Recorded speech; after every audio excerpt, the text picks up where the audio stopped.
Hello mga parts! Bubuuin natin ngayon yung shroud ng laruan nating P15. Ito yung shroud na papasok dito sa dulo ng barrel ng laruan natin.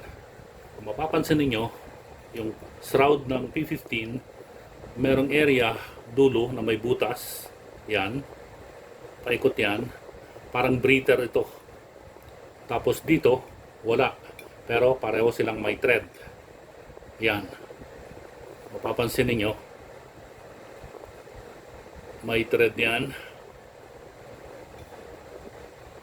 Tapos yung walang butas, dito papasok yung pinakadulo ng shroud. Tapos yung may butas na pinaka-breather, yung papasok dun sa dulo ng barrel. So ang pag-assemble nito medyo may trick, kasi merong isang mahaba, tapos 5 yan na pinaka-shroud, tapos ito spacer ba tawag yan, ito divider, ito yung spacer, ito yung divider. So nung una nahirapan ako, pero ngayon naisip ko pwede naman palang isa-isahin, hindi mo itatayo yung tube na ganito. Pero mag-ingat kayo na itong spacer hindi tapagilid na ganyan, kasi pag in-horizontal mo tong shroud na to, may tendency na yung position nitong divider tatagilid na ganon. So kailangan ang position niya nakaganyan, hindi nakaharap dito kundi nakatalikod na ganon. So in-arrange ko na as per position. Ito yung mauna, ito yung sa dulo dito, tapos yung 5 shroud, yung maliliit, sunod-sunod yan. Ito yung mahaba, tapos spacer, shroud ulit, spacer hanggang dun sa dulo.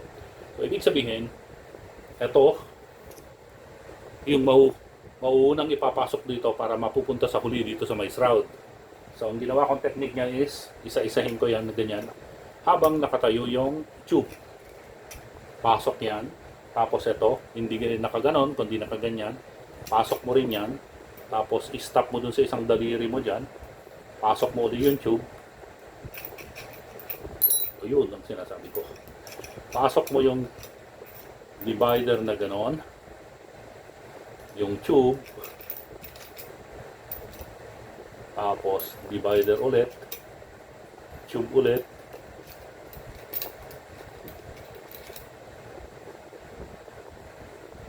tapos spacer ulit,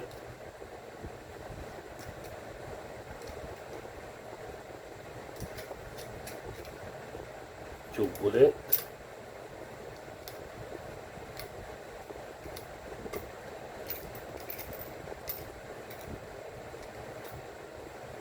spacer ulit, tube ulit, ay, spacer, tube, oo, dalawang daliri kaya, yan, tube ulit, spacer, tapos yung last, yung mahaba, kailangan dalawang daliri na kaganon, sasalo, tapos eto na, yung pinaka-tip.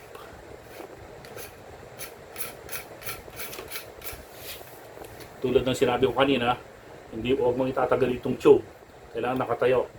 So pagpasok nitong barrel, nakatayo rin na ganyan. Ingatan lang natin na yung pinaka-o-ring huwag mong igaganon-ganon para hindi masugat yung o-ring dun sa thread. Then dahan-dahan natin ipasok yan.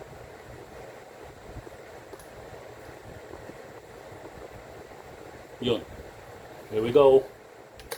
Ayun, nakasagad na dito. Pwede mo na ngayon itagilid yan para higpitan natin ito. Ikot natin yan, twist, para pumasok dun sa thread.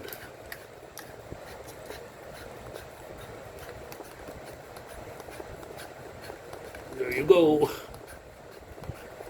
Malapit na.